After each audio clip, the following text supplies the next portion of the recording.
আসসালামু আলাইকুম। সবাই কেমন আছেন? আশা করি সবাই অনেক ভালো আছেন। তো আল্লাহর অশেষ রহমতে আমিও খুবই ভালো আছি। তো আজকে আপনাদের সাথে খুবই মজার একটি ভেন্ডি ভাজি শেয়ার করব। তো চলুন তাহলে দেখে নেই। ভেন্ডি ভাজি করার জন্য চুলায় ফ্রাই প্যান বসিয়ে দিয়েছি। তেল গরম করতে আগে দিয়ে দিয়েছি। এখন পেঁয়াজ কুচি আর কাঁচামরিচ কুচি দিয়ে দিয়েছি। তো একটু হালকা নাড়াচাড়া করে তারপরে এই পেঁয়াজের মধ্যে আমি চিংড়ি মাছগুলি দিয়ে দিব। চিংড়ি মাছ দিয়ে তারপরে এই যে ভেন্ডিটা ভাজি করব। এখানে দেশি চিংড়ি মাছ নিয়েছি, মাছগুলি দিয়ে দিয়েছি। মাছগুলি কিন্তু হালকা ভেজে নিতে হবে।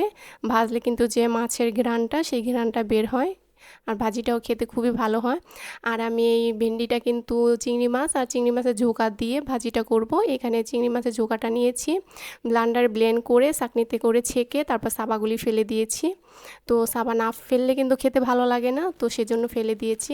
এখন স্বাদ মতো লবণ দিয়ে দিলাম, গুঁড়া দিয়ে দিয়েছি, আর হাফ চামচ লাল মরিচের গুঁড়ো দিয়ে দিলাম। এখন একসাথে চিংড়ি মাছের সাথে ভালো করে কষিয়ে নিতে হবে। একদম ভালো করে নাড়াচাড়া করে কষিয়ে নিব। কষিয়ে না নিলে কিন্তু যে মাছের যে কাঁচা গন্ধটা সেই গন্ধটা থাকবে। তো সেজন্য ভালো করে ভাজা ভাজা করে নিয়েছি। এখন কেটে রাখা ভেন্ডিগুলি দিয়ে দিব। এখানে একটু বড় বড় সাইজ করে কেটে নিয়েছি, একটু তেস্তা তেস্তা করে কেটেছি ভেন্ডিগুলি। তো ভেন্ডিগুলি দিয়ে তারপর নাড়াচাড়া করে ভাজা ভাজা করে নিতে হবে। তো কিছুক্ষণ পর পর নাড়াচাড়া করে ভাজা ভাজা করে নিব। এভাবে করে চিংড়ি মাছের ঝোঁকা দিয়ে আর চিংড়ি মাছ দিয়ে কিন্তু ভেন্ডি ভাজিটা খেতে খুবই ভালো লাগে। তো অনেকে কিন্তু ঝোঁকাগুলি ফেলে দেন, না ফেলে এভাবে করে ভাজি করে খাবেন। আপনারা কেউ খেয়েছেন কি না জানি না, যারা খেয়েছেন তারা তো জানেন কতটা মজা, আর যারা না খেয়েছেন তারা কিন্তু অবশ্যই ট্রাই করবেন এভাবে করে ভাজিটা, খেতে অসাধারণ লাগে। তো আমি ধনিয়া পাতা কুচি ছিটিয়ে দিয়ে দিলাম।